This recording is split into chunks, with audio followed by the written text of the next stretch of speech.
Bonsoir à tous. Ils sont français, rejettent notre mode de vie. Alors ils se réfugient à la campagne, loin des villes, qu'ils considèrent comme des lieux de perdition. Ou bien ils s'exilent dans des pays musulmans. Qu'y a-t-il derrière cette façon radicale de vivre sa foi? Et puis téléphone, messagerie, applications cryptées sur Internet. Comment djihadistes et terroristes communiquent-ils entre eux pour préparer des attentats comme ceux du 13 novembre?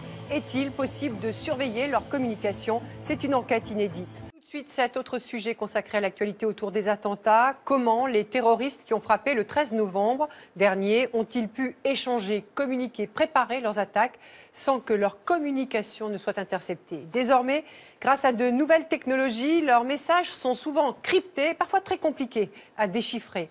Ce soir, nous vous proposons de découvrir les outils, les moyens de communication utilisés par le groupe État islamique. C'est une enquête exceptionnelle qui nous mène de révélation en révélation en France et aux États-Unis. Elle a été réalisée par toutes les équipes de reporters de l'agence Bangoumi. Une enquête dirigée et commentée par Sébastien Leguet. C'est une enquête qui commence au fond d'une poubelle. Au soir du 13 novembre, quelques heures après la fin de l'assaut au Bataclan, la police judiciaire retrouve à proximité de la salle de concert un téléphone. À l'intérieur, un SMS probablement envoyé par l'un des terroristes. On est parti, on commence. Les enquêteurs vont analyser ce téléphone.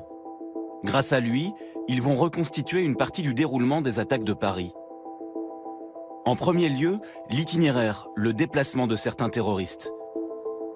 Montreuil, la station Nation, le Bataclan, Saint-Denis. Tout cela grâce au bornage des portables, c'est-à-dire leur localisation par des antennes téléphoniques. Des informations très faciles à obtenir pour la justice. Appels téléphoniques, SMS. Au soir des attentats, les terroristes ont échangé entre eux sans protection particulière. Estimait-il qu'ils n'avaient plus rien à perdre? L'enquête le dira peut-être. Mais habituellement, le groupe État islamique recommande aux djihadistes la plus grande clandestinité dans leur communication.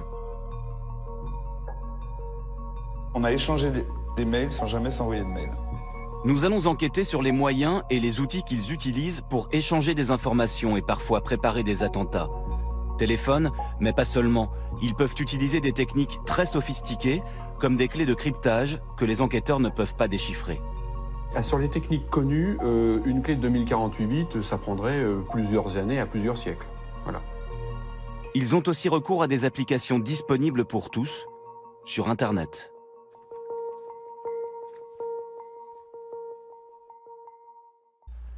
Pour comprendre cette technologie, nous nous rendons dans une école qui enseigne une matière très stratégique, la cryptologie. Elle est située à Laval. Parmi les ingénieurs qu'elle forme, certains travailleront comme agents du renseignement au ministère de la Défense. Aujourd'hui, les élèves en première année de crypto ont un cours d'initiation au chiffrement dans un langage particulièrement indéchiffrable. Là, ce qu'il faut voir, c'est qu'à partir de la graine qui est là, tu vas générer un flux aléatoire, d'accord ? Comme un rand. Et ce flux aléatoire, en fait, tu vas faire un XOR avec ton message. Et ils ont une toute petite initiation en fait à la crypto.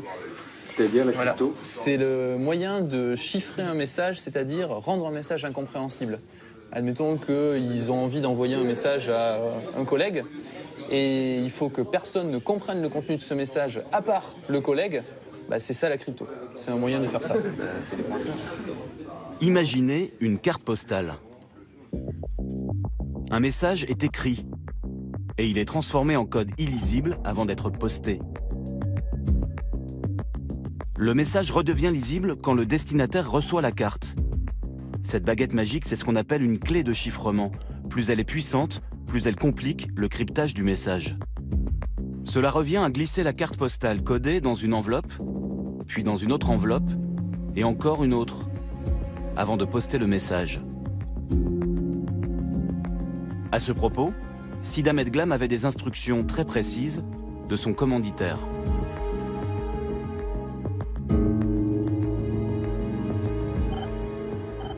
Je t'envoie l'explication pour créer la clé 4096 bits. Et je t'enverrai une adresse mail et un mode d'emploi. 4096, que signifie ce chiffre? Éric Filliol enseigne à l'école de cryptologie de Laval. C'est un ancien lieutenant-colonel de l'armée de terre qui était analyste pour les services de renseignement. Pour lui, la clé de chiffrement qu'utilisait Sid Ahmed Glam était d'une puissance redoutable, 2 fois plus élevée qu'une clé standard. La clé, si on lui donne une taille extraordinairement grande, et 2048 bits commence déjà à être une clé de très très bonne taille, et bon, on est tranquille pour un certain nombre d'années, et pour faire face aux éventuelles évolutions mathématiques ou algorithmiques dans le domaine. 4096 veut dire qu'à ce moment-là, on projetterait ce principe de précaution encore plus loin. Combien de temps il faudrait pour casser c'est ce compteur en quoi Sur les techniques connues, une clé de 2048 bits, ça prendrait plusieurs années à plusieurs siècles. Voilà. Dans ces manipulations ultra sécurisées, Sid Ahmed Glam va commettre une imprudence. Sur son ordinateur, il a transféré les informations sur l'attentat de Villejuif sur un document de texte, sans cryptage. Il l'a ensuite supprimé, mais il a oublié de chiffrer le fichier effacé. Les policiers qui feront parler le disque dur trouveront tous les éléments. Sid Ahmed Glam, un présumé djihadiste maladroit. D'après Éric Filliol, le cryptage des dossiers effacés est une consigne pourtant bien connue des djihadistes. Al-Qaïda la recommandait déjà il y a quelques années. L'organisation terroriste était obsédée par la suppression des données. Ça, c'est par exemple le logiciel, donc Mujahideen Secret version 2 qu'utilisait Al-Qaïda. Il y a aussi l'option d'effacement sécurisé. Là, on voit dans les options qu'effectivement, ils ont prévu un haut niveau, qu'il faut au moins 7 passages d'effacement sécurisé pour être sûr de ne rien retrouver. Là, on voit que l'option permet de monter jusqu'à 10. Donc ça veut dire que celui qui a conçu le logiciel a une très bonne connaissance non seulement de la crypto, mais de son environnement aussi opérationnel.